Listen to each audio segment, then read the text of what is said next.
Assalamualaikum. Hari ni kita mai buat nasi dengan udang beg rumah dia, kapung-kapung dia. Lagu mana mai tengok sekali.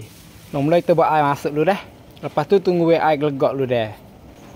Buat air gelegak dah kita buat udang masuk dah. Kita celur udang dulu dah.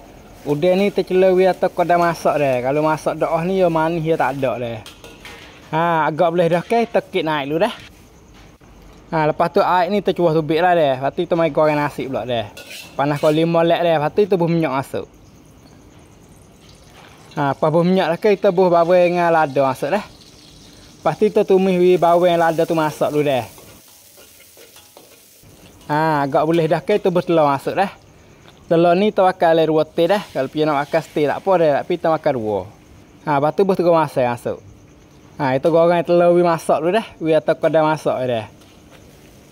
Ni taruh ni boleh dah dah. Lepas tu kita buh nasi masuk. Lepas tu kita goreng nasi dulu dah. Goreng nasi gelomak telur molek dulu dah. Atau nasi panas sikit apa dah. Ni taruh ni boleh dah. Lepas tu kita buh sakar sudu. Baking sikit. Lepas tu acicak ni adalah sudu setengah kita bakar dah. Lepas tu icak berkotong sikit. Lepas tu sok cirai sikit je, sok cirai. Jangan banyak. Lepas buh kakah dah kita goreng kakah rata molek dulu dah.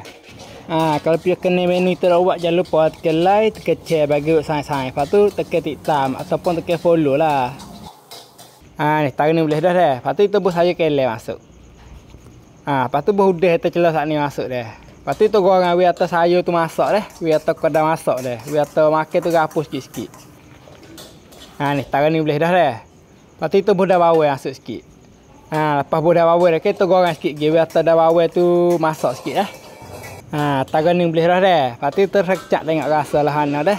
Kalau rasa sedap dengan kita nak dah ke, kita boleh kek berpinggir dah. Nasi dengan udang beg kapung-kapung dah ni kita buat ni. Kalau pian terawak boleh kita dah.